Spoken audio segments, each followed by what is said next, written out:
ಭುವನಂ Gaganam February 14ರಂದು ರಾಜ್ಯಾದ್ಯಂತ ಬಿಡುಗಡೆ.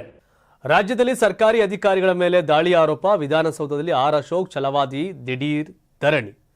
ಮರಳುಗಾರಿಕೆ ವಿರುದ್ಧ ದಾಳಿ ನಡೆಸಿದ ಮಹಿಳಾ ಅಧಿಕಾರಿ ವಿರುದ್ಧ ಭದ್ರಾವತಿ ಶಾಸಕ ಸಂಗಮೇಶ್ ಅವರ ಪುತ್ರ ನಿಂದನೆ ಬೆದರಿಕೆ ಒಡ್ಡಿದ್ದಾರೆ ಎಂಬ ಆರೋಪದ ಹಿನ್ನೆಲೆಯಲ್ಲಿ ಸರ್ಕಾರಿ ನೌಕರರಿಗೆ ರಕ್ಷಣೆ ನೀಡಬೇಕು ಎಂದು ಒತ್ತಾಯಿಸಿ ವಿಧಾನಸೌಧದ ಗಾಂಧಿ ಪ್ರತಿಮೆಯ ಮುಂದೆ ವಿರೋಧ ಪಕ್ಷದ ನಾಯಕ ಆರ್ ಅಶೋಕ್ ಹಾಗೂ ಪರಿಷತ್ ವಿಪಕ್ಷ ನಾಯಕ ಛಲವಾದಿ ನಾರಾಯಣಸ್ವಾಮಿ ಧರಣಿ ನಡೆಸಿದರು.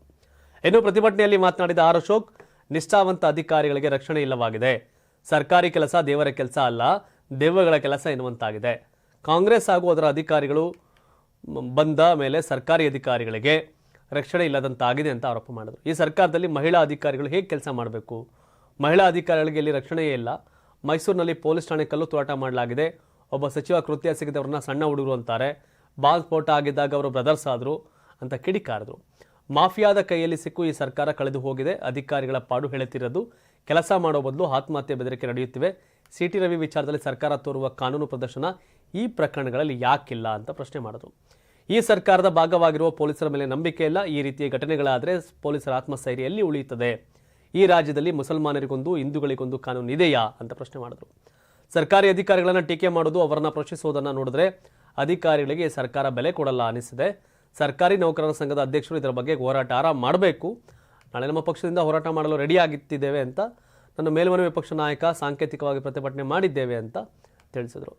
ಹೌದು, ಕರೆಕ್ಟ್. ಯಾಕೆಂದರೆ ಲಕ್ಷ್ಮೀ ಹೆಬ್ಬಾಳ್ಕರ್ಗೆ ಒಂದು ಪದವನ್ನು ಬಳಸಿರುವಂಥ ಸಿಟಿ ರವಿಯವ್ರನ್ನ ರಾತ್ರೋರಾತ್ರಿ ವಿಧಾನ ಸುವರ್ಣಸೌಧದ ಮುಂದೆಯಿಂದ ಜೀಪ್ಗೆ ತುಂಬ್ಕೊಂಡು ಹೋಗಿ ರಾತ್ರೆಲ್ಲ ಸುತ್ತಾಡಿಸಿ ಅದು ಪಿಕ್ ಪಾಕೆಟ್ ಮಾಡೋದು ಒಂಥರ ಟ್ರೀಟ್ ಮಾಡಿದ್ರು.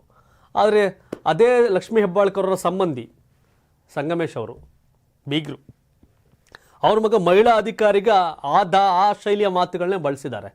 ಅವ್ರು ಇನ್ನೂ ಬಿಟ್ಕೊಂಡು ಕೂತವ್ರೆ.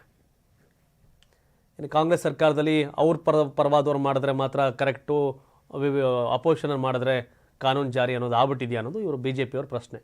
ಬಟ್ ಎಲ್ರಿಗೂ ಕಾನೂನು ಒಂದೇ ಆಗಬೇಕು. ಹಿಂದೂನೋ, ಮುಸ್ಲಿಮೋ, ಕ್ರಿಶ್ಚಿಯನ್ನೋ, ಆಡಳಿತ ಪಕ್ಷವೋ ವಿಪಕ್ಷವೋ, ಕಾನೂನು ಸ್ಟ್ರಾಂಗ್ ಇರಬೇಕು. ಸರ್ಕಾರ ಬಂದ ತಕ್ಷಣ ನಮ್ಮವ್ರು ಮಾಡಿದ್ದೆಲ್ಲ ಸರಿ, ವಿಪಕ್ಷ ಮಾಡಿದ್ದೆಲ್ಲ ತಪ್ಪು, ಅವ್ರು ಮಾಡಿದ್ರೆ ಮಾತ್ರ ಅರೆಸ್ಟ್ ಮಾಡಿ, ನಮ್ಮವ್ರು ಮಾಡಿದ್ರೆ ಕ್ಷಮಿಸಿ ಅನ್ನೋ ಧೋರಣೆ ಇದೆಯಲ್ಲ, ಅದು ಒಳ್ಳೆಯ ಬೆಳವಣಿಗೆ ಅಲ್ಲ. 84ರಿಂದ 50 kg ಬಂದೆ, ಆಮೇಲೂ ಸಣ್ಣಗೆ ಫಿಟ್ ಆಗಿದ್ದೀನಿ. ಅದಕ್ಕೆ ನಾನು ಯೂಸ್ ಮಾಡ್ತಾ ಇರೋದು ಜೀನಿ ಸ್ಲಿಮ್. ಸಣ್ಣ ಆಗೋಕ್ಕೆ ಜೀನಿ ಸ್ಲಿಮ್ ಯೂಸ್ ಮಾಡಿದೆ, ಹೆಲ್ದಿನೂ ಅದೇ. ನೀವು ಸಣ್ಣ ಆಗಬೇಕಾ, ಹೆಲ್ದಿ ಆಗಬೇಕಾ? ಹಾಗಿದ್ರೆ ಜೀನಿ ಸ್ಲಿಮ್ ಯೂಸ್ ಮಾಡಿ. ಸಣ್ಣ ಆಗೋದಕ್ಕೆ ಯಾವುದೋ ಪ್ರಾಡಕ್ಟ್ ಹೇಳ್ತಾ ಇದ್ದಾಳೆ, ಏನಾದರೂ ಸೈಡ್ ಎಫೆಕ್ಟ್ಸ್ ಇದೆ ಅಂತ ಯೋಚನೆ ಮಾಡ್ತಾ ಇದ್ದೀರಾ? ಖಂಡಿತ ಇಲ್ಲ. ಯಾಕಂದರೆ ಇದು ಕೆಮಿಕಲ್ ಫ್ರೀ. ಸಣ್ಣ ಆಗಬೇಕು ಅಂದರೆ ಜೀನಿ ಸ್ಲಿಮ್ ಯೂಸ್ ಮಾಡಿ. ಹೆಚ್ಚಿನ ಮಾಹಿತಿಗೆ ಕೆಳಗೆ ಡಿಸ್ಪ್ಲೇ ಆಗ್ತಿರೋ ನಂಬರ್ಗೆ ಕಾಲ್ ಮಾಡಿ.